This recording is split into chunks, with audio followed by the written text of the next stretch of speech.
warahmatullahi wabarakatuh. Selamat pagi anak-anak. Bagaimana kabarnya hari ini? Ibu harap kalian dalam keadaan sehat walafiat ya. Alhamdulillah kita dapat berjumpa kembali dalam mata pelajaran Sejarah Kebudayaan Islam pada pagi hari ini.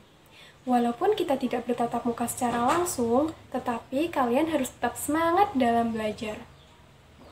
Oke, sebelum kita memulai pelajaran, alangkah baiknya kita membaca doa terlebih dahulu, agar diberikan kemudahan oleh Allah Subhanahu wa Ta'ala. Bismillahirrahmanirrahim.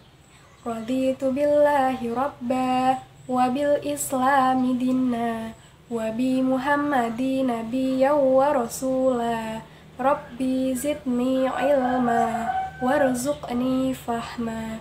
Amin. Nah, selanjutnya silahkan kalian absen terlebih dahulu di grup WhatsApp ya, dengan menuliskan nama dan nomor absen kalian masing-masing. Oke, sekarang kita masuk ke dalam pembahasan materi pada pagi hari ini. Kita akan membahas tentang sejarah berdirinya Daulah Ayyubiyah.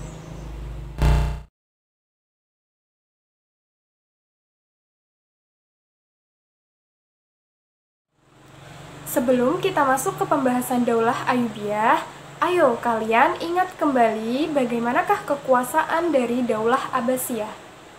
Betapa luas kekuasaannya termasuk wilayah Mesir.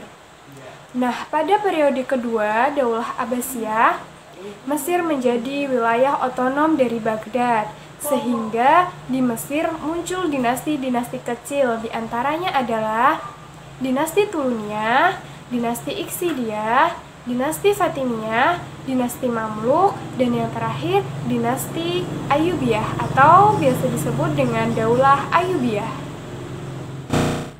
Apa itu Daulah Ayyubiyah? Daulah Ayyubiyah adalah sebuah dinasti Sunni yang berkuasa di Mesir, Suriah, sebagian Yaman, Irak, Mekah, Hejaz, dan Diyarbakir. Dinasti Ayyubiyah didirikan oleh Salahuddin Al-Ayyubi. Penamaan Al-Ayyubiyah dinisbatkan kepada nama belakangnya Al-Ayyubi, diambil dari nama kakeknya yang bernama Ayyub. Nama besar dinasti ini diperoleh sejak Salahuddin Yusuf Al-Ayyubi berhasil mendirikan kesultanan yang bermazhab Sunni dan menggantikan kesultanan Fatimiyah yang bermazhab Syiah. Daulah Ayyubiyah ini merupakan salah satu dinasti di Mesir yang sangat berpengaruh dalam perkembangan kejayaan Islam. Kemudian, bagaimanakah proses berdirinya Daulah Ayyubiyah tersebut? Perhatikan penjelasan berikut ini ya, anak-anak. Proses berdirinya Daulah Ayyubiyah itu berawal dari ekspedisi militer yang dilakukan oleh Salahuddin Al-Ayyubi bersama dengan pamannya yaitu Asaduddin Sirkuh. Berawal dari adanya konflik internal dari dinasti Fatimiyah, yaitu Perdana Menteri Syawar yang dikudeta oleh Dirgham. Nah, pada waktu itu, Dirgham dibantu oleh pasukan tentara salib yang dipimpin oleh Amauri, yang merupakan salah satu panglima tentara salib.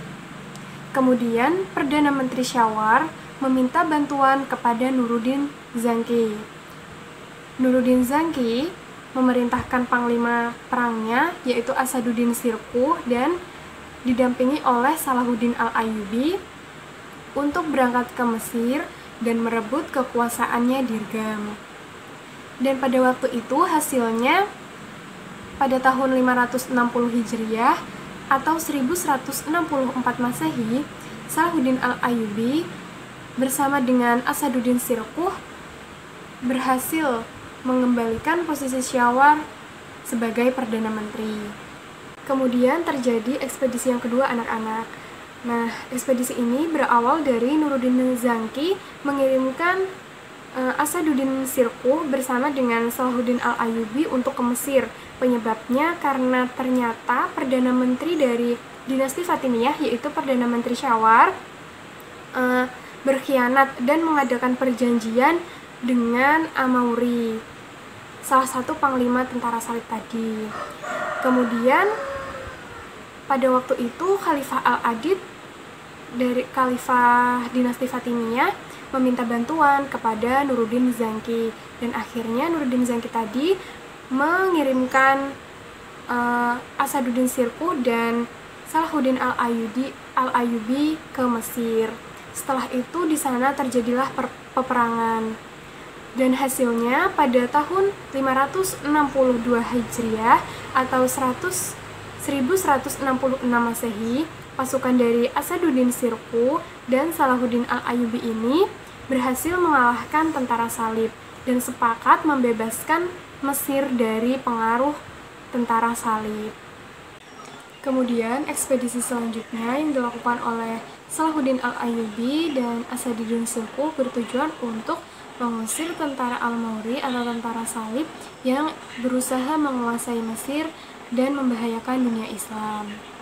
Kemudian hasilnya pada tahun 564 Hijriah atau 1168 Masehi, Salahuddin Al-Ayyubi dan Asaduddin Sirkuh berhasil mengalahkan dan mengusir tentara salib dari wilayah Mesir.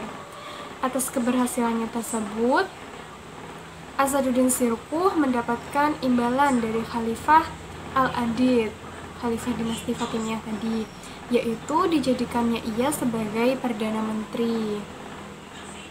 Kondisi tersebut tidak berlangsung lama, karena Asaduddin Sirkuh ternyata wafat, dan posisinya tersebut digantikan oleh Salahuddin Al-Ayyubi pada tanggal 26 Maret 1169 Masehi. Kemudian pada saat Khalifah Al-Adid bila sakit, kedudukan Salahuddin Al-Ayyubi semakin kuat.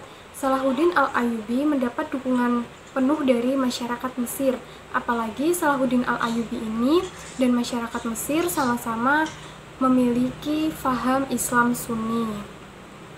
Nah, tepat pada tahun 1171 Masehi, Salahuddin berhasil menjadi khalifah dan menguasai wilayah Mesir. Pada saat itu, Salahuddin Al-Ayyubi memproklamirkan berdirinya Daulah Ayyubiyah dan berakhirnya pemerintahan Daulah Fatimiyah. Kemudian Salahuddin Al-Ayyubi juga mengubah keagamaan dalam hal mazhab, yang tadinya di Daulah Fatimiyah itu bermazhab Syiah, kemudian digantikan oleh Salahuddin Al-Ayyubi dengan mazhab Sunni di Daulah Ayyubiyah ini. Kemudian dalam bidang politik juga Salahuddin Al-Ayyubi juga mengubah yang awalnya pada Daulah Fatimiyah tidak mengakui kekhalifahan dinasti Abbasiyah, kemudian di bawah kekuasaan Salahuddin Al-Ayyubi pada dinasti atau Daulah Ayyubiyah menyatakan pengakuannya kepada dinasti Abbasiyah. Jadi, proses berdirinya Daulah Ayyubiyah ini berawal dari perjuangan Salahuddin Al-Ayyubi yang selalu mengikuti dan mendampingi pamannya Asaduddin Sirkuh dalam melaksanakan tugasnya sebagai panglima perang, dan berhasil mengatasi berbagai macam permasalahan di Mesir, hingga pada akhirnya Salahuddin Al-Ayyubi dapat menguasai Mesir dan berhasil mendirikan pemerintahan baru yang diberi nama Daulah Ayyubiyah. Oke, sampai sini sudah pahamkah anak-anak? Jika belum paham dan masih bingung, bisa ditanyakan di grup WA ya anak-anak, nanti kita didiskusikan bersama di sana.